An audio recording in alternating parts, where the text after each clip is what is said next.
All right, we're ready. All right. I am so excited to get to chat with you, Miss Barbie. I'm really glad that you're able to do this interview and that we also get to record it and share so other people get to be in the conversation with us. For those who don't know, Miss Barbie Walters is going to be one of our hosts at our event this September in Mexico. So we are super glad to have you on this mini podcast. I'm super excited to be here and more excited to go to the event in the fall in Maroma. It's going to be amazing. So thank you for having me and taking time out of your day to ask me a few questions. Yeah. If I can have a few good answers for. Fantastic answers. We have a lot of faith. I would love to read you a little bio that I read. So your Instagram says, a mom and two daughters who spend their time designing and producing events around the world. I would love to share how I see Lynden Lane from the outside. So I here's love that. just a little bio I would write. Okay. Barbi Walters is an owner and principal designer at Lynden Lane, along with her daughters Lindsay and Lane. Together, they create the most thoughtful, inviting spaces for events and in people's homes. What sets their weddings apart is the way they blur the line between these two services. Every celebration looks like the most elevated version of inviting someone into your home. Intentional design, layered with beauty and reflective of their clients. Every detail speaks to the good life, one well lived and shared generously. How does that land for you? Sounds dang good. You just You feel like there's anything you would add or subtract to really capture what it is you do? I think I of making places feel like home. so appreciate your thoughtfulness in that description because that is really where our hearts are is I was looking at things and talking about hospitality, and I was raised in that world, obviously a different time. And my mom was an Air Force wife, and so very involved in the clubs.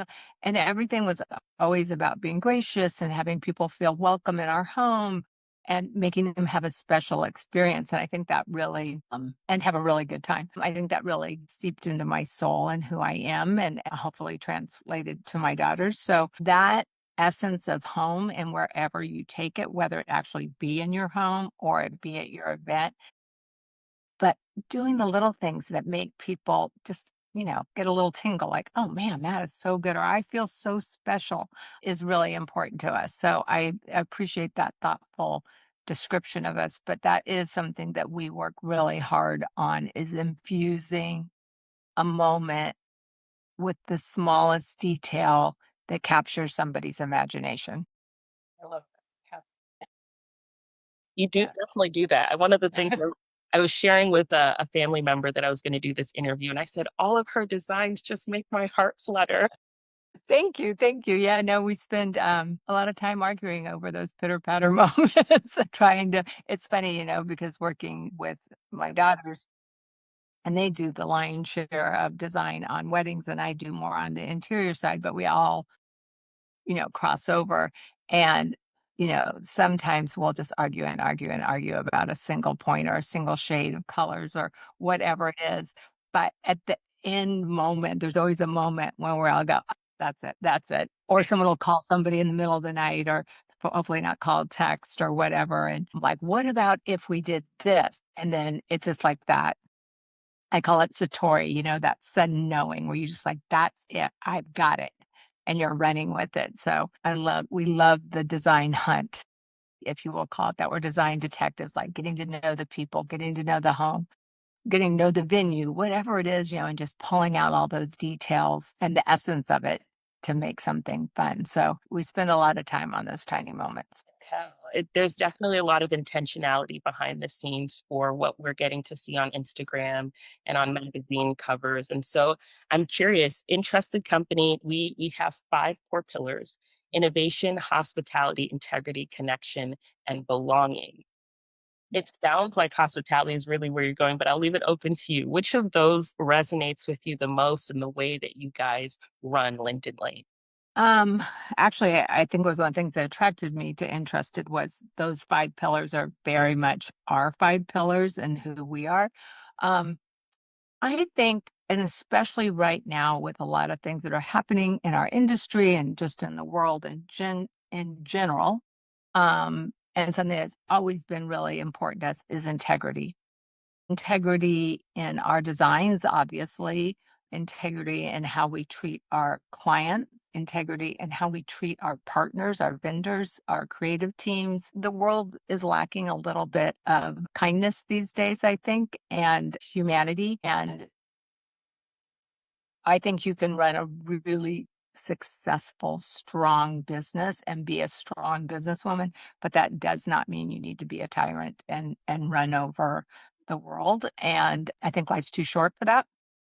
So we really work hard on that integrity of being who we are authentically all the time. And for the most part, we're pretty nice people. I mean, every once in a while we get irritated, but for the most part, we're nice. And I just saw actually the Prime Minister of New Zealand just came out with a book about how she runs her country based on why kindness is not a weakness, but it's a strength. I haven't had the opportunity to read it, but I definitely will because I always say that. I always say, don't mistake my kindness for softness. Don't expect that you get to run me over. I lead with kindness. And I think our whole company does. And I think that's really important. And I think those go into hospitality and the other areas. They just naturally flow in. So hospitality, integrity, connection, connection with obviously each other, the spaces I mean, it's a hard job. We all know that, especially anyone that's listening that's in the industry. It's not all the fun and games and headsets and our fun fam trips and all that. It is a hard job. And it sounds silly till you ever have actually worked on an event for couple months and you're like, oh wow, this is insane. But that you are constantly looking at how can you make that better and how can you infuse those moments into these people's lives because you're either creating their wedding or a milestone event for them, which hopefully is one of the most important events in their lives and full of joy and full of all those things. And you treat it with the reverence and the kindness that deserves, or you're creating their home where they're going to have and they're kind of going to have all these moments, happy and sad and babies and sorrows and all the things that go into the messy thing we call life. And how are you going to wrap them up in that? How are you going to make that their safe space? It's a real honor. Both of those jobs are a real honor, and we take them very seriously. So I don't know if I answered your question or I just rambled, but that's what gets us up to go pick another shade of green every morning. Got a good book recommendation. I'm sure I'm gonna Google and I will find it and link it. Yes, you. I think it might be on Oprah's. I think that's where I saw it somewhere. But I just saw it the other day. I was like, oh my god, I have to read this because I do remember seeing her elected and hearing her speak, and I was like, wow, could use some more of that in our world. Percent. We'll just leave that at that. Awesome. My next question is if you think back to the early days of your business, what were the professional groups or communities that you were a part of where you didn't feel like you had to strive or prove yourself? What did that space or what did those people do right? I think trying to think about what spaces I felt the most comfortable in. Obviously I started with the local, the ABCs and the WIPAs and the those and they were all very kind and stuff. And I don't think it's any secret. I didn't enter this industry as an ingenue. This was my third business I'd own. And so I came to it from a little bit different. I had a certain level of confidence in business, if not in this specific industry. So I felt pretty comfortable with all of those.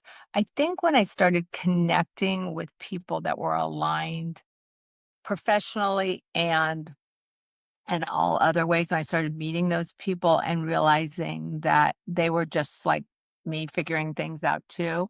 And that finding those ones that were willing to share and be kind and creating our own little groups for a little while.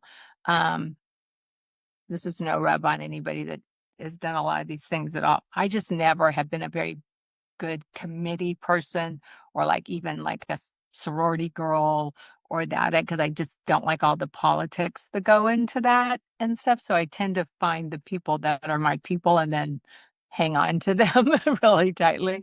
So as I started to meet people that I felt like, oh, you and I think alike, or you and I see where this industry could go or what I could do or you could do in this industry, I started connecting with them. So I mean, I think that you have to, I mean, but I went to everything. I mean, I joined every group. I went to every cocktail party there was in the beginning. I did it all because you don't know till you don't know. So I did my best. Yeah, And then when I went to Engage, totally different experience, so big and all of that. But I met some people that I really resonated with and loved. And honestly, I got invited to do a couple fam trips in the beginning. And not the beginning, you have to have a little bit of work before you get invited. But I made some great connection. Valerie Darling was on one of my first fam trips. Now she works with us as much as we can, and she's one of my favorite humans in the world. You start to make those connections, and I think in this business we're all desperate for connection.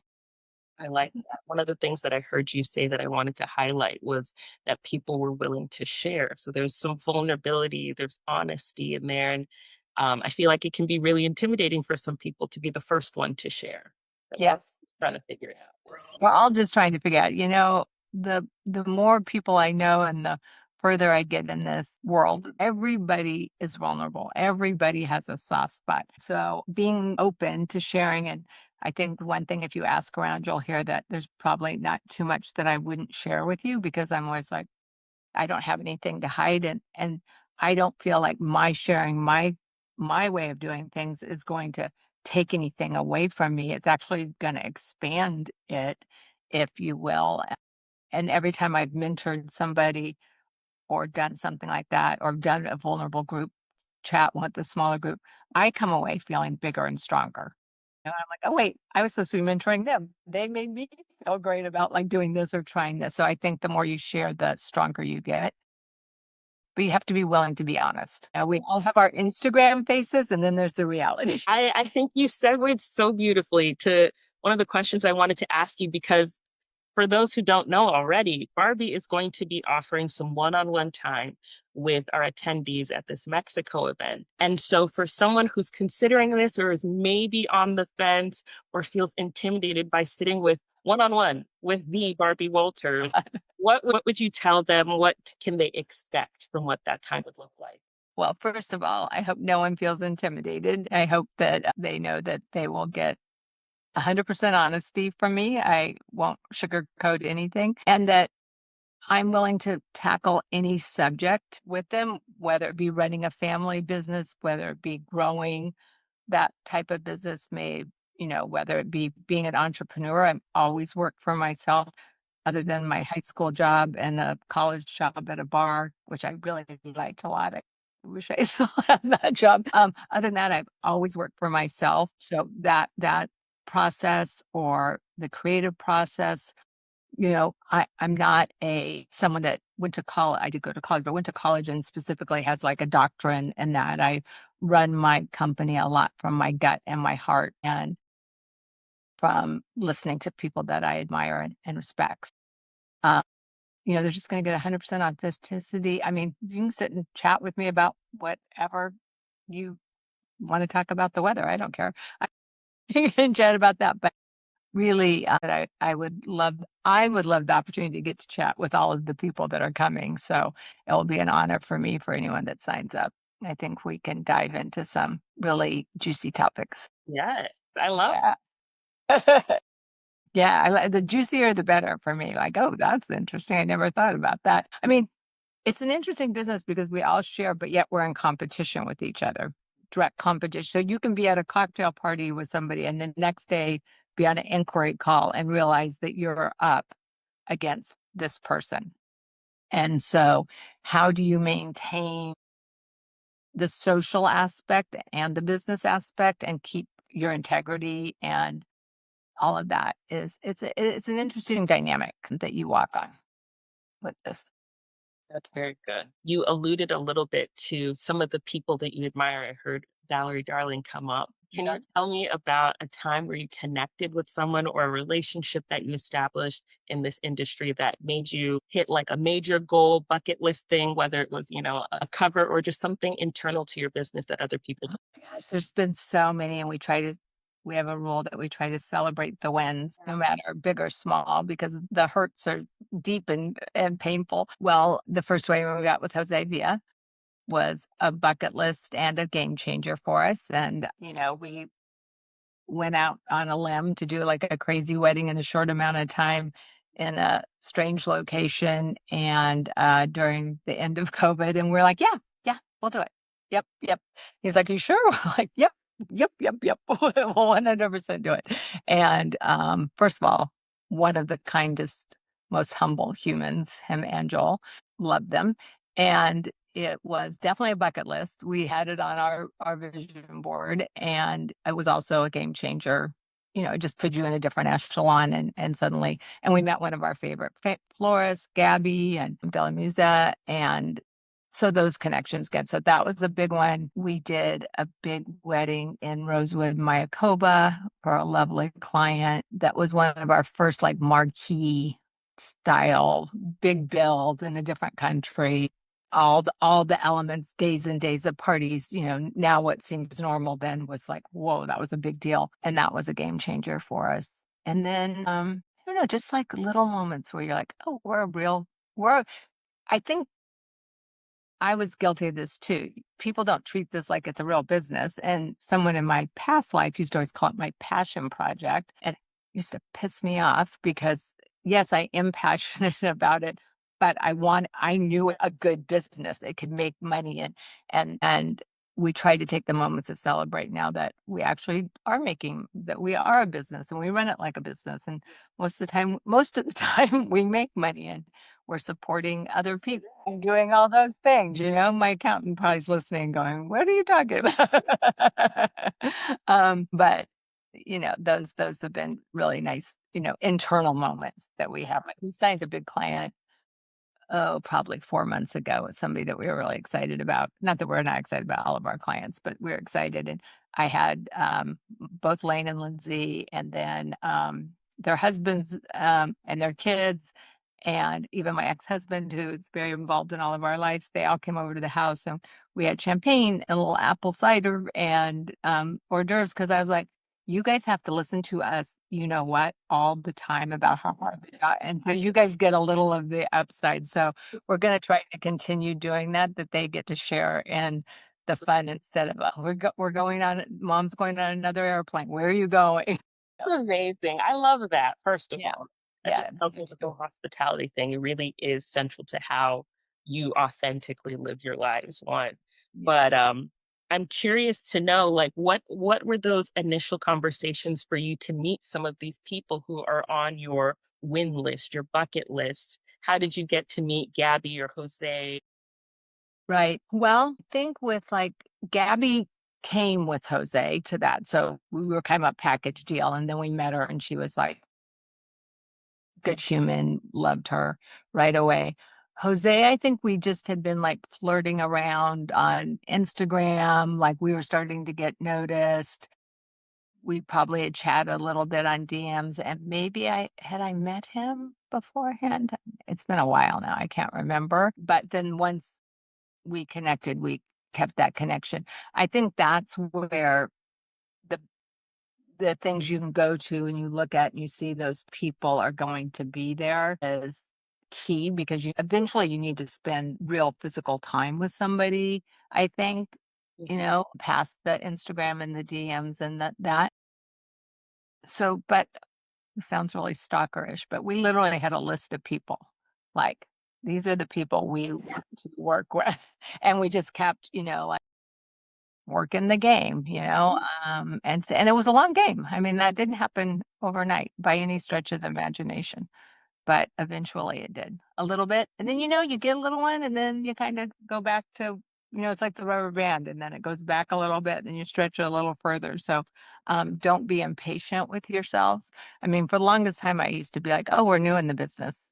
And then one day I was like, oh, we're not new in the business. Yeah. Oh my goodness. I still feel like I'm new in the business. I'm like, oh, we've been doing this for 15 years. We're not new. Congratulations. No, that is awesome. And I think what you just said really speaks to why we love getting to create these events at Entrusted Company. There's nothing like getting to be with someone in person. And even when you get to do a Zoom like this, there will still come a moment in person when I meet you in Mexico that I'm like, oh my God, you in the flesh. Now you and me, like, you're a real human. Yeah, no, there's nothing like being on a 3-day trip with somebody and, you're sitting around either having a coffee or it's the late night cocktail and you're just all like really opening up and having that moment and you get to see like, oh, I really want to work with these people. Like how could I do it? Or how do I just stay in their orbit as humans? Sometimes it doesn't there's so many good people in this business, but not all of our businesses align. Our clients don't always align, with certain aesthetic or whatever. So we may not actually get to work together, but getting to know them is so important. And then when one of my other peers calls and goes, "Do you know someone in this space?" I'm like, I haven't used them, but they seemed amazing. Here's their information. So, you never know. Like every once in a while, we'll go back and we'll try to connect the dots where things came from. And it's kind of crazy. You'll be like, "They came because we got that one wedding, and then they were a guest at that wedding, and Yeah. then that was the photographer on that," like you start putting it and you can never really plan for that, Yeah. but you can be ready for it and always making sure that you're available and open to whatever connections come. That. I think you just dropped the mic there. We could end this here. That was awesome. Thank you so much. That was so fun. And I look I'm forward so excited to meet you in person now. Oh, well, wonderful. Let me go ahead and end recording.